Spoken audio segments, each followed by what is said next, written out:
even when there's all kinds of death and destruction and injustice going on in the world, I focus on, well, what is the antidote to that?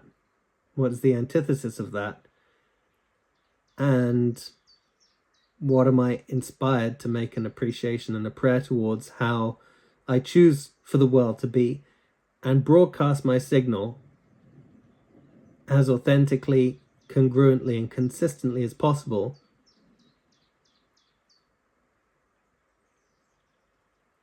that can be the best possible influence on my life and all lives, even if it seems totally delusional. So I made a video this week, I didn't post it, where I talk about, I started by mentioning that Steve Jobs, the entrepreneur, the Apple guy, it was often said about him by people who worked with him that he had a reality distortion field, or a reality distortion tunnel, because, you know, he would have a vision for something that seemed very unrealistic, and he would push the team to really bring it to fruition.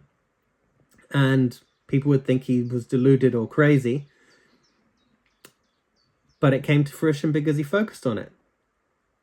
And he believed in it and collaborated with other people and brought it to fruition. So, you know, it would be easy for people in the world to think I might have a reality distortion field or a delusion about making a stand for paradise. I can understand why it might seem very unrealistic to a world that had been stuck in its mind a lot and its limitations. But really, you know, we are all creating our experience of life and reality one thought at a time, one feeling at a time. So we might as well focus on what is the most empowering. And even when all the evidence is to the contrary, you know, and that's what all the great spiritual inspirations have said to us, that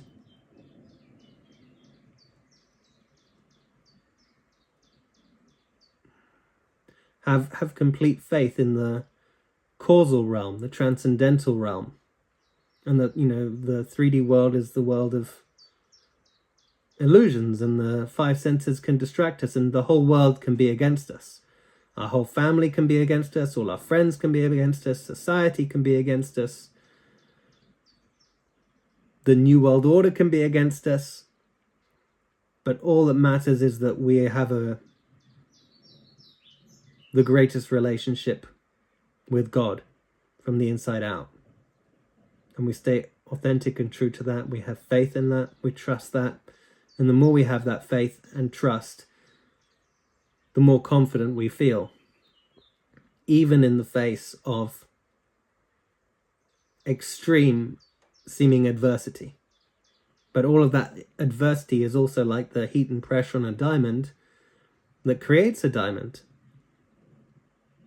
So all the heat and pressure that we're all experiencing, that a lot of people are experiencing, probably pretty much everyone's experiencing in the world, that's all heat and pressure. That's all a catalyst for our awakening, for our remembrance, for the unveiling of paradise in all different ways. For self-realization, actualization, and activation.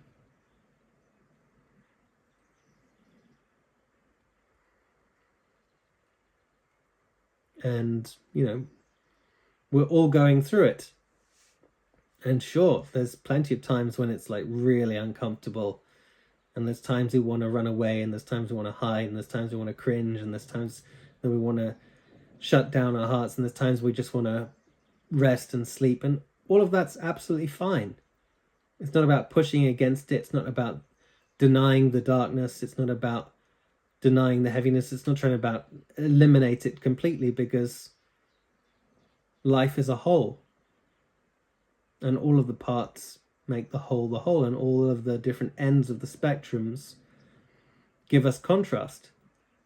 And that contrast helps us clarify what we choose to make a stand for, what we decide to make a stand for, what we're committed to unconditionally.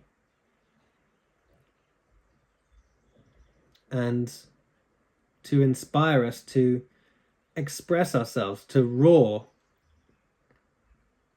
ferociously and furiously with passion and enthusiasm, to tune into that eternal, unstoppable nature that is within us, the true self. And that's what we're all here for in paradise, is to support each other.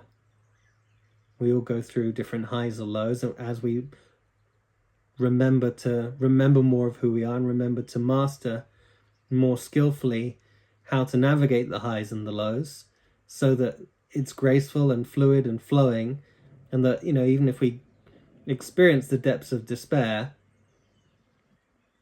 we can be stuck in the depths of despair for a lifetime, for decades, for years, for months, for weeks.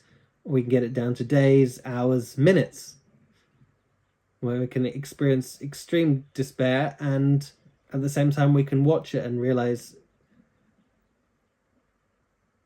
that because we can watch it, it's not us. And as you know, when we tune into the awareness and consciousness of the witness, nothing touches us.